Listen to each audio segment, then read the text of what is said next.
Too fast. I know your parents thought that we could have taken things slower and took more time to pay attention to the road rather than arguing over who fault truly belonged to. Your friends insisted that there were more suitable substitutes out there, and thus they urged us to switch out our drivers. And mine, they merely suggested that we should have got our mileage checked months in advance before we planned to go the distance. So, I suspect that our momentum was more than what our mechanic planned for, because our frame fell apart in the last bend, that twist of fate before the final home stretch. Regardless of the reason why, you and I survived that night, but we still died in that accident. And it didn't hit me until a couple nights before that there's something strangely autistic about the climactic moments of our shared existence. Like, close your eyes and imagine, if you will, the two of us cruising down life's highway in a two-seater and then abruptly cut the speed right in half before we're sent darting over the dashboard, and it sort of looks and feels like we're slow dancing in a burning room.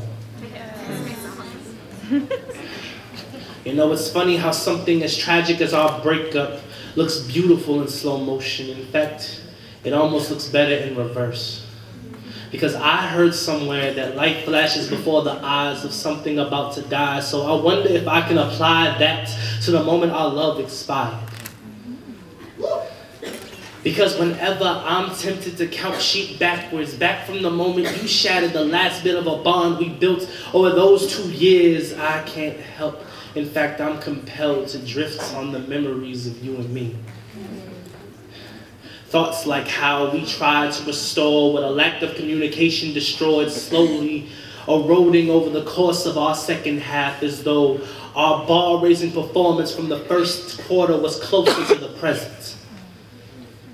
And girl, I never thought I'd get a second chance to watch the sands of time turn backwards, if only to witness our weaknesses growing stronger for an instant. For a moment, I can take your teardrops from the floor, make your eyes forget their moisture, forming smiles out of our shared sorrows. I can undo deterioration done to the trust we constructed, and even the weapons we once wielded against ourselves and each other's grips are convinced to slip back in their sheaths. See, hope is reborn from the ashes of a phoenix that burnt brightly but burst into flames far too soon. And I can even see us, seconds before we discover fear in the finality of a future including shared last names, mailing addresses, bank accounts, and even babies.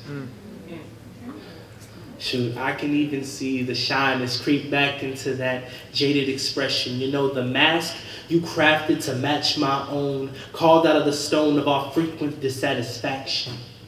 And the farthest back my mind can go is the moment that I mustered up enough gut to admit my attraction and affection for this girl, and all I can do now is wince as those words slip back into lips once split in forced courage.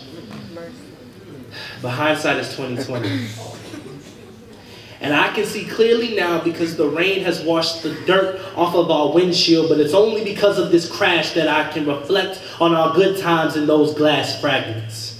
And as the impact grants us our angel wings, I can still hear the frantic prayers of this couple soon to no longer be, something sounding like, I hope God doubles as a DJ, so that neither of us has to die on arrival to the ground once the track stops playing.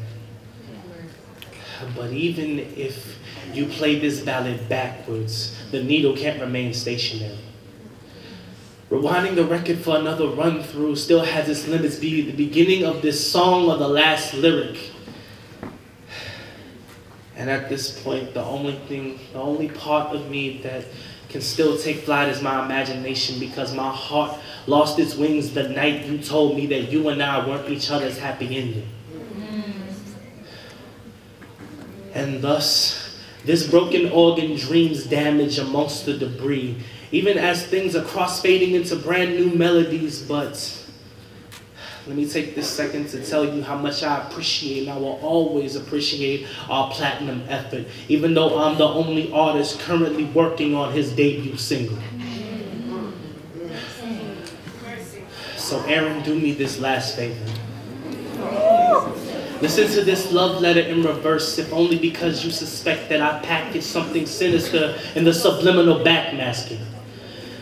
Because regardless of your assumptions, I can promise you that the production only disguises a once undying emotion recorded for the audience of the one that I once called my own.